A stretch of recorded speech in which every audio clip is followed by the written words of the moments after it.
करता है अर्थात बड़ों की आज्ञा का पालन करता है उसको हम क्या कहते हैं? पितृभक्त। और जो गुरु की आज्ञा का पालन करता है उसको क्या कहते हैं? गुरु भक्त। और गुरु भक्त के नाम से लोग आरुणि को जानते हैं। आरुणि ने अपने गुरु जी की आज्ञा का पालन किया, इसलिए आरुणि को गुरु भक्त कहते हैं। और जो देश के लिए अपने प्राणों की बलि दे देता है उसको क्या कहते हैं? देशभक्त। अच्छा, वो माला जपता है सीमा पर बैठ करके, वंदे मातरम वंदे मातरम वंदे मातरम। क्या माला जपता है? नहीं, माला नहीं जपता। देश के शत्रुओं को रोकने का प्रयत्न करता है, अर्थात अपने देश के संविधान का पालन करता है। जो देश के संविधान का पालन करता है वह देशभक्त कहलाता है। और जो देश के संविधान का पालन नहीं करते, आप देख रहे हैं बांग्लादेश में यदि संविधान का पालन हो रहा है, जब देश के संविधान का पालन नहीं करते तो हम देशभक्त नहीं कहते, आतंकवादी कहलाना शुरू कर देते हैं, गद्दार कहना लोग शुरू कर देते हैं। इससे पता चला परमात्मा की भक्ति क्या है? आज्ञा पालन करने का नाम भक्ति है। जब हम परमात्मा की आज्ञा पालन करते हैं तो हम परमात्मा के भक्त हैं। तो कैसे करें उसको? तो पहले अनपढ़ लोग जरूर थे, पर वो जानते थे परमात्मा की भक्ति कैसे करनी। पहले अनपढ़ लोग कहा करते थे हर जगह मौजूद है पर नजर आता नहीं, योग साधन के बिना उसको कोई पाता नहीं। तो पूछा ये योग साधन क्या होता है? क्योंकि जब तक शब्दों के अर्थ को नहीं जानोगे तब तक बात समझ में नहीं आएगी। हम नाम जानते हैं योग, पर योग किसको कहते हैं? तो बच्चों से पूछो योग किसको कहते हैं, तो बच्चे कहेंगे जोड़ का नाम योग। अब ये साधारण अर्थ है, जोड़ने का नाम योग है। 2 और 2 4, ये योग 4 जो है 2 और 2 का योग है। हम गणित में पढ़ते हैं, ऐसे ही यहाँ आध्यात्म में योग का नाम क्या है? कहते जोड़ने का नाम यहाँ भी योग है, पर किसके साथ में जोड़ना है? शब्दों को नहीं जोड़ना, आत्मा को परमात्मा के साथ में जोड़ने का नाम योग। तो पूछा 2 चीजें आती हैं, योग साधन। ये शब्द आप सबने सुन रखे हैं, बार बार प्रयोग किया जाता है। तो योग तो है आत्मा को परमात्मा के साथ में जोड़ने का नाम योग है। और साधन किसको कहते हैं? जिसके द्वारा आत्मा को परमात्मा से जोड़ा जाता है। अच्छा, कैसे जोड़ा जाता है? ये शरीर न हो तो क्या आत्मा को परमात्मा के साथ में जोड़ा जा सकता है? कहते ये शरीर क्या है? हमारे लिए साधन है। और इसलिए तुलसीदास जी ने लिखा है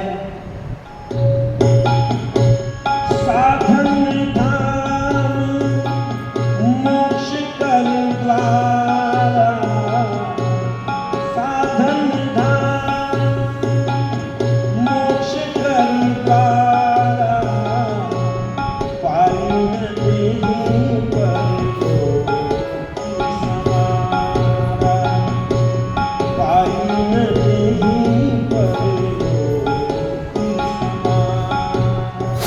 ये शरीर क्या है? साधन है। तुलसीदास जी लिखते हैं साधन धाम मोक्ष कर द्वारा।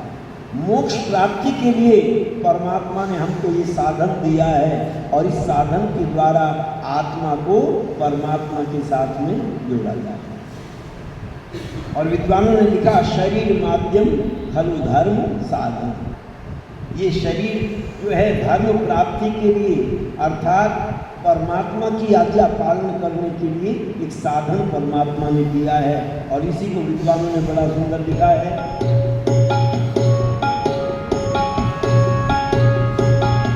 साधन संपन्न ईश्वर ने तुम्हें किया है, कर्म कर्म कोई कर्म क्षेत्र दिया है। साधन संपन्न ईश्वर ने तुम्हें किया है, कर्म कर्म कोई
परमात्मा ने हमको ये साधन दिया और इस साधन में 2 प्रकार की चीजें दी, 5 ज्ञानेंद्रियां दी हैं और 5 कर्मेंद्रियां।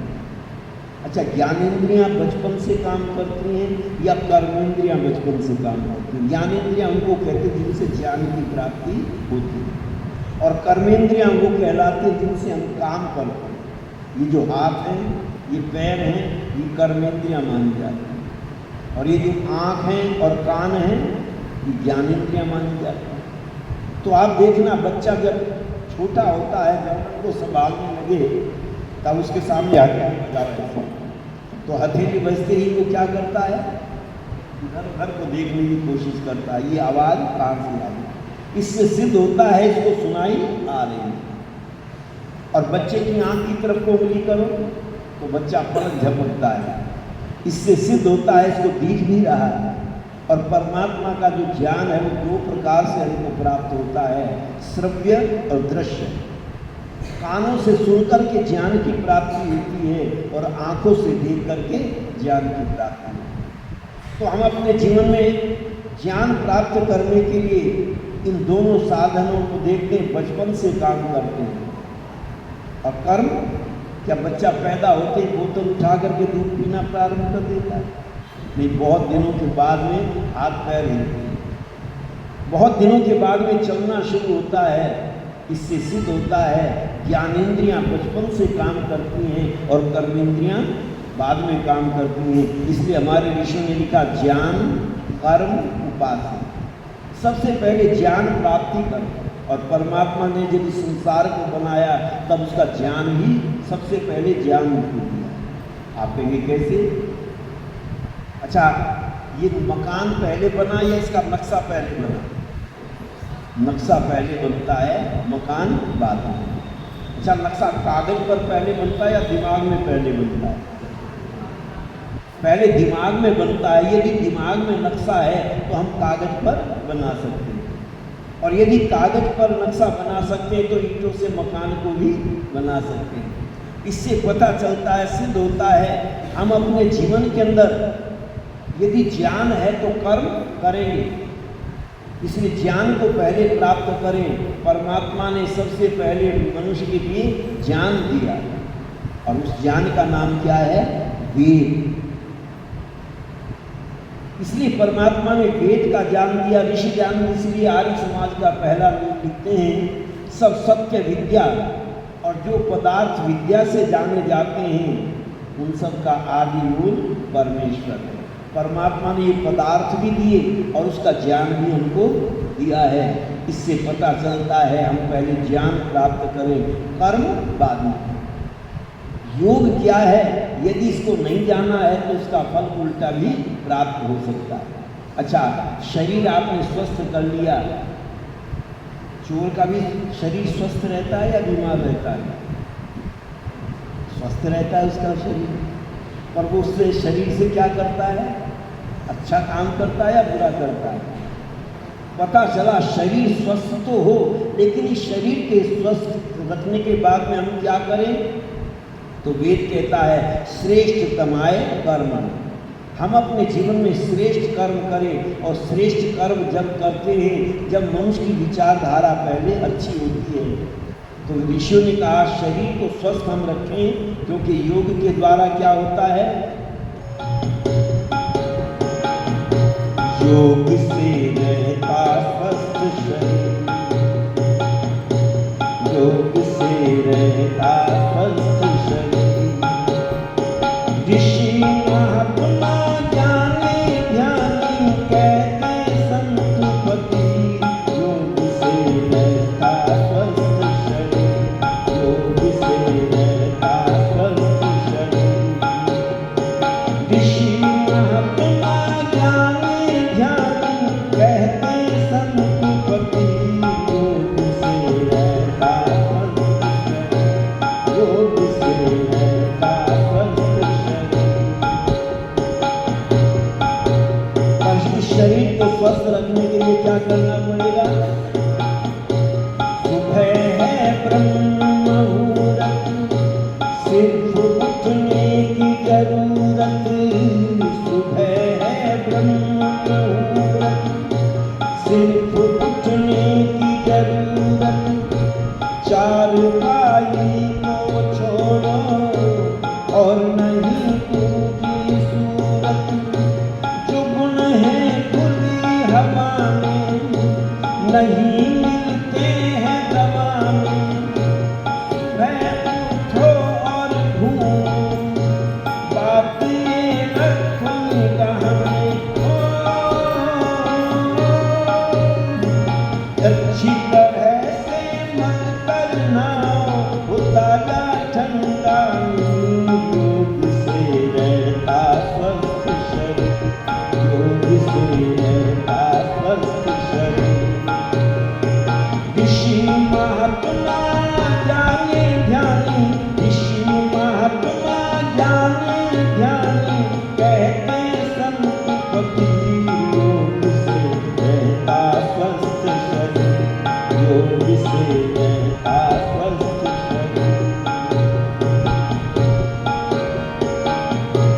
योग की राह पर चालो, वो आठों अंग अपना लो।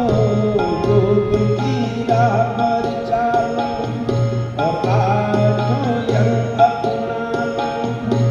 यम नियम लागू करके श्रेष्ठ जीवन को बना लो। कर्म मानस और व्यायाम, फिर कुछ देर प्राणायाम।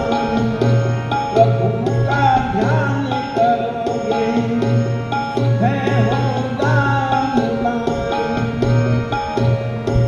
सबके लिए बराबर है, चाहे अमीर गरीब, योग से रहता स्वस्थ शरीर, योग से रहता स्वस्थ शरीर।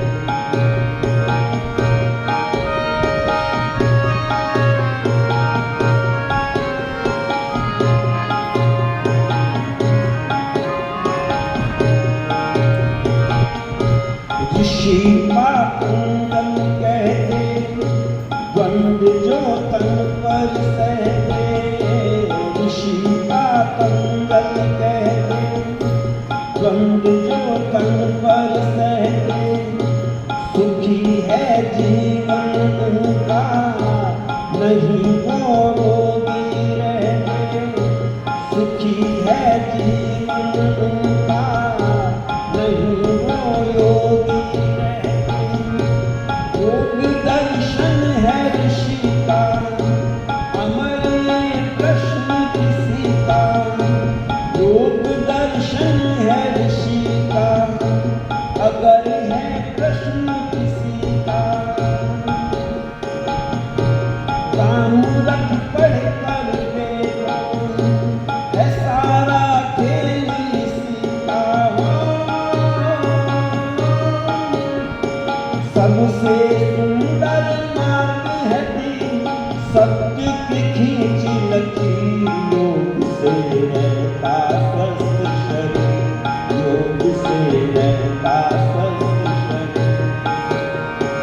ऋषि मुनि ज्ञानी ध्यानी, कह गए सभी कबीर। योग से रहता स्वस्थ शरीर, योग से रहता स्वस्थ शरीर। इसलिए योगाभ्यास और अति प्रेम से विशेष भक्ति किया करें। हम परमात्मा की भक्ति भी कैसे करते थे? योगाभ्यास के द्वारा। और देखो, ऋषियों ने कहा है, सुबह एक शब्द आपने सुना होगा, हमारे यहाँ पर 5 यज्ञ समझाए जाते हैं। वैदिक संस्कृति में कितने यज्ञ करते हैं? 5। तो सबसे पहला यज्ञ आता ब्रह्म यज्ञ, नाम सुना होगा। उसको हम संध्या भी कहते हैं, उपासना भी कहते हैं, अलग अलग नाम, पर उसका मुख्य नाम क्या है? ब्रह्म यज्ञ। अब ब्रह्म किसको कहते हैं? परमात्मा को भी ब्रह्म कहते हैं। आत्मा को भी लोगों ने ब्रह्म मान लिया, आत्मा भी ब्रह्म है, क्योंकि हर एक चीज छोटी भी है और हर एक चीज बड़ी भी। अच्छा, ये उंगली छोटी है या बड़ी है?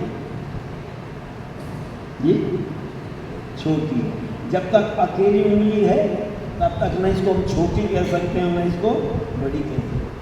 अब इसके बराबर दूसरी उंगली खड़ी की, तो अब बच्चा भी बता देगा ये उंगली छोटी है और ये उंगली बड़ी है। लेकिन तीसरी उंगली खड़ी कर दे तो जिसको आप बड़ी कह रहे थे, अब ये छोटी है या बड़ी है? जिसको हम बड़ी कह रहे थे अब ये छोटी हो गई है और ये बड़ी है।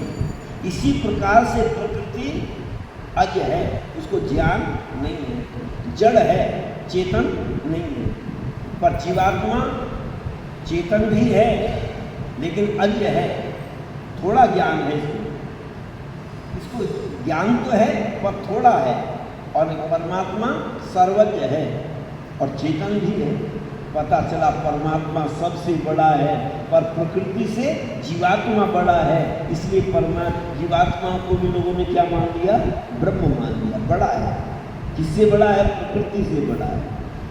पर हम अपने से बड़े से मिलना चाहते हैं या छोटे से मिलना चाहते हैं? छोटे से कोई नहीं मिलना चाहता, अपने से बड़े से मिलना चाहते हैं। सिपाही जो है ना वो दरोगा जी से मिलना चाहता है, दरोगा जी एसपी से मिलना चाहते हैं, एसपी कलेक्टर से मिलना चाहता है, कलेक्टर प्रधानमंत्री से मिलना चाहता है। पता चलता हम अपने से बड़े से मिलना चाहते हैं। तो ये आत्मा जो है किससे मिलना चाहता है? प्रकृति से या परमात्मा से? प्रकृति तो हमारा साधन है, इससे हम अपने जीवन को चलाएं, लेकिन मिलना किससे चाहते हैं? परमात्मा से, अर्थात ब्रह्म से मिलना चाहते हैं। अपने से ब्रह्म बड़े को भी कहते हैं, तो परमात्मा को हम ब्रह्म कहते हैं, वो हमसे बड़ा है। तो हम ब्रह्म से मिलने का जो साधन है हम उसको क्या कहते हैं? ब्रह्म यज्ञ कहते हैं। और परमात्मा ने हमको ज्ञान दिया, उस ज्ञान को भी क्या कहते हैं? ब्रह्म। वेद को भी क्या कहा विद्वानों ने? ब्रह्म कहा है। तो पता चला उस परमात्मा के ज्ञान को जो प्राप्त करता है उसको हम क्या कहते हैं? ब्राह्मण कहते हैं। देखो एक दूसरे के साथ में संबंध जुड़ा हुआ है। ब्रह्म ज्ञान प्राप्त करने के लिए कब उठना पड़ता है? तो ब्रह्म मुहूर्त में उठना पड़ता है। यहाँ का ब्राह्मण कब बनता था? ब्राह्मण जब परमात्मा की उपासना करते हुए, ब्रह्म मुहूर्त में उठ करके परमात्मा की उपासना करते हुए परमात्मा के ब्रह्म ज्ञान को प्राप्त करता था, तब हम उसको क्या कहते थे? ब्राह्मण कहते थे। इसलिए ब्रह्म यज्ञ करने का विधान प्रत्येक व्यक्ति के लिए। अच्छा, ज्ञान की जरूरत ब्राह्मण को ही है या औरों को भी पड़ती है? सबको पड़ती है। बिना ज्ञान के मनुष्य तो पशु के समान है। तो इसीलिए लिख दिया विद्वानों ने, ये शाम न विद्या न तपो न दानम न ज्ञानम न शीलम न गुणो न धर्म ते मृत्य लोके भूरि भार होता मनुष्य रूपेण मृगाश्चर्य। जिसके अंदर ये चीज़ें नहीं है वो मनुष्य होते हुए भी पशु के समान है। आपने शरीर को तो स्वस्थ कर दिया, लेकिन शरीर को स्वस्थ रखने के लिए अंतःकरण को भी पवित्र करना पड़ता है। क्योंकि विद्वानों ने कहा है, श्री कृष्ण एक नाम देते हैं योग क्षेम वाहन में, आपने सुना होगा ये। पूछा ये योग क्षेम क्या है? श्री कृष्ण इसको योग क्षेम के नाम से बताते हैं। पूछा योग आत्मा को परमात्मा के साथ जोड़ने का नाम योग, और क्षेम इस शरीर को स्वस्थ रखने का नाम क्षेम। शब्द वही है, समझाने का तरीका है। योगी राजकृष्ण अपने तरीके से समझाने का प्रयत्न करते हैं, पर बात उसी योग दर्शन की ही करते हैं। कहते हैं शरीर को स्वस्थ रखने का नाम क्या है? क्षेम है, और आत्मा को परमात्मा से जोड़ने का नाम योग है। दोनों चीज़ों को मानना पड़ेगा। ध्यान रखना, पहले अनपढ़ लोग जरूर थे, पर वो इन शब्दों के रहस्य को जानते। पहले रिश्तेदारी में जाते थे तो पूछा, भाई जी कहाँ से पधार रहे हो? कहते मैं इधर से निकल रहा था, सोचा इनकी भी कुशल क्षेम पूछता चल। क्योंकि ये शब्द का प्रयोग करते थे कि नहीं करते थे? तो ये कुशल क्षेम क्या है? घर में स्वस्थ हैं कि नहीं, ठीक हैं कि नहीं परिवार के लोग, उनकी कुशलता का पता लेते चले। तो ये क्षेम शब्द जो है शरीर के स्वस्थ रहने का नाम क्षेम है। तो क्या योग किसको कहते हैं? तो ऋषियों ने कहा योगश्चित्त वृत्ति निरोधक, चित्त की वृत्तियों को रोकने का नाम योग। इसलिए हमारा मन इधर उधर भागता है, खाने की चीज़ों को देखता है, ये भी खा ले, ये भी खा ले, ये भी खा ले, पर नहीं, जो व्यक्ति वृत्तियों को रोकता है ये खाने योग्य है या नहीं, निर्णय करता है, यदि खाने योग्य है तो उसको खाता है और यदि नहीं खाने योग्य है तो उसको नहीं खाता। मन कितना भी कहे बहुत सुंदर लग रही है खा, पर उसको नहीं खाता। इसी का नाम क्या है? योग है। चित्त की वृत्तियां इधर उधर भागती हैं, आंखें देखती हैं, ये भी देख लो, ये भी देख लो, ये सिनेमा बहुत अच्छा आ रहा है, ये बहुत अच्छा आ रहा है, पर वो सिनेमा हमारे जीवन के लिए उपयोगी है या बेकार है? कौन सा दृश्य हमारे जीवन के लिए उपयोगी है? जो उन्हीं चीज़ों को देखता है उसको हम क्या कहते हैं? योग कहते हैं। और जो देखा वही देखना शुरू कर दिया मोबाइल में। ध्यान रखना, मोबाइल में अच्छी चीज़ भी आती है और बुरी भी बहुत है। अगर बुराइयों की तरफ मन चला गया तो हमारा जीवन नष्ट हो जाता है, और अगर अच्छाई की तरफ चला गया तो हमारा जीवन अच्छा बन जाता है। ध्यान रखना, इस मोबाइल से विनाश भी बहुत हो रहा है और उत्थान भी बहुत हो रहा है। काम की बातें भी मिलेंगी, पर आज पहले लोग बंदूक से डकैती डालते थे, आपने देखा होगा। डकैती कैसे डालते थे? बंदूक रखते थे और घरों में जाते थे, डाका डाल देते थे, छीन लेते थे रुपया पैसा। पर आजकल बंदूक की जरूरत नहीं है, आजकल मोबाइल से ही डकैती डाली जा रही है। आप कहेंगे कैसे डाली जा रही है? छोटे छोटे बच्चों को, अच्छा ये जो गेम के नाम पर गेम खिलाए जा रहे हैं, ये डकैती है कि नहीं हमारे लिए? पता चला ऐसे गेम में उलझाते हैं कि जितना भी रुपया पैसा होता है वो सारा उनके पास में चला जाता है, और नए नए तरीके आ रहे हैं। एक दिन मेरे पास में फ़ोन आया, हमने 4 बच्चों को गिरफ्तार किया है, उन्होंने आपका नंबर दिया है, एक बेटा आपका है उन्होंने, आप अपने बेटे का नाम बताओ। क्या नाम? मैंने कहा मैं क्यों बताऊं, जिनको आपने पकड़ा उनका नाम बताओ। वो कहने लगे नहीं आप नाम बताओ ना, अपने बेटे का नाम क्या है। मैंने कहा मैं क्यों बताऊं, जिनको आपने पकड़ा उनके नाम मुझे बताओ, उनसे मेरी बात कराओ, किसने नंबर दिया है। जब मैंने नाम नहीं बताया तो वो चुप हो गए। अगर मैं नाम बता देता तो कहते हाँ यही है तुम्हारा बेटा, यही उन्हें, और लो बात करो अपने बेटे से, और फिर रुपया ठगने की बात करते। अच्छा बताओ ये मोबाइल से ही हो रहा है कि नहीं हो रहा? इसलिए अपने बच्चों को सावधान करो, मोबाइल तो देखें पर वो चीज़ें देखें जो तुम्हारे उपयोग की हैं। बिना मतलब की चीज़ों को देखोगे, अच्छी चीज़ों को देखने का नाम भी क्या है? योग है। और यदि ये नहीं किया तो वियोग हो जाएगा। ध्यान रखना, दुख आने प्रारंभ हो जाएंगे। हर चीज़ जीवन में सुख देने वाली भी होती है और हर चीज़ दुख देने वाली भी होती है। आज अनेक ये OTP आएगा, तुम्हारी लॉटरी निकली है, और व्यक्ति लालच में फंस जाता है, OTP बता देता और सारा बैंक का रुपया खाली होता है। ये कौन कर रहा है? अनपढ़ या पढ़ा लिखा? तो जी मोबाइल के बारे में अनपढ़ जानता है क्या?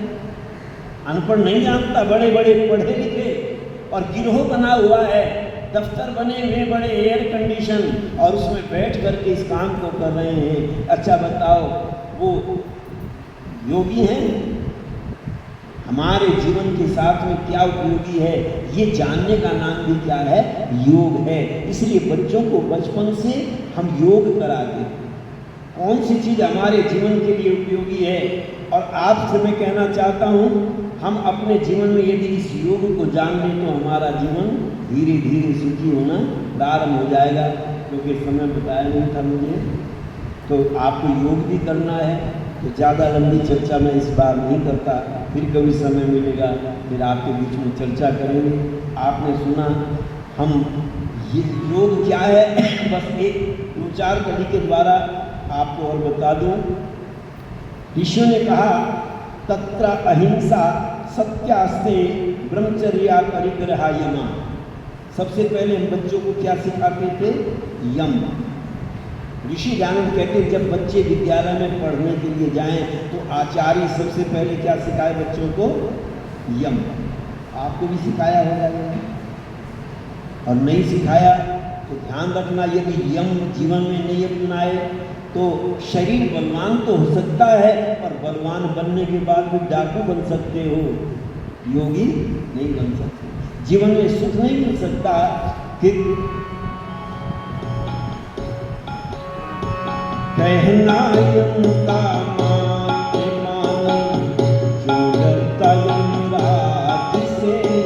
जीवन सुखी बनेगा तेरा, यम धारण करेगा।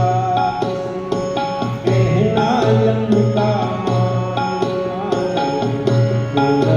यमराज से, जीवन सुखी बनेगा तेरा, यम धारण करेगा। सबसे पहला यम आता है अहिंसा। अहिंसा धारण कर मन में तो किसी को नहीं सताता है, बैर भावना को अपने दिल से दूर भगाता है। पिता ताड़ना करता पर उन्नति त्रुटि चाहता है, इसलिए ताड़ना करने पर भी अहिंसक कहलाता है। अहिंसा का सीखो स्वरूप ऋषि दयानंद महाराज से, जीवन सुखी बनेगा तेरा, यम धारण करेगा। कहना यम का मान जो डरता यमराज से, जीवन सुखी बनेगा तेरा, यम धारण करेगा। और ये जो यम है ये केवल ईश्वर उपासना के लिए नहीं है, ये तुम्हारे घर को भी सुखी बनाने के लिए। अच्छा, लड़ाई लाठी डंडे से होती है या मन से होती है? पहले मन में होती है लड़ाई। इसीलिए मन के द्वेष को दूर करने के लिए सबसे पहला यम कौन सा है? अहिंसा। अहिंसा प्रतिष्ठायाम तत्सनिधो वैर त्याग। और परमात्मा ने उपदेश दिया, सहृदयम सामनस्यम अविद्वेषम कृणोमि। मैं तुम्हें द्वेष रहित बना रहा हूँ। यदि द्वेष पैदा हो गया तो घर में झगड़ा होना शुरू हो जाए। अच्छा बताओ, ये यम केवल योगियों के लिए है या गृहस्थियों के लिए भी? ये बच्चों के लिए भी है। बच्चा यदि मास्टर से द्वेष करने लगे, ये तो मास्टर हमको पीटता है, तो क्या विद्या प्राप्त कर सकता है? ये हर जगह जहाँ भी देखोगे इस अहिंसा को जीवन में धारण करना, और ये गृहस्थियों के लिए कैसे उपयोगी है, इनकी चर्चा कभी फिर आपके बीच में करेंगे। इन्हीं शब्दों के साथ आप सभी का बहुत बहुत धन्यवाद। आगामी कार्यक्रम अब योगा आप करेंगे। कुछ अच्छा लगा आपको, समझ में आया कुछ या नहीं आया? अगर इन्हीं बातों को आप सुनना चाहते हैं तो हम 1 महीना यहाँ रहेंगे। आप अपने परिवार में भी सत्संग रख सकते हैं, कार्यक्रम रख सकते हैं, यज्ञ रखना हो, जन्मदिन हो बच्चे का, जन्मदिन के उपलक्ष्य में विद्या बच्चों को कैसे पढ़ाएं उनके बारे में सुनना है, तो आप अपने परिवारों में भी इस कार्यक्रम को रख सकते हैं। क्योंकि 1 तारीख तक हम यहाँ पर रहेंगे। जो उपयोग उठाना चाहते हैं उपयोग ले सकते हैं। इन्हीं शब्दों के साथ आपसे विदा करते हैं।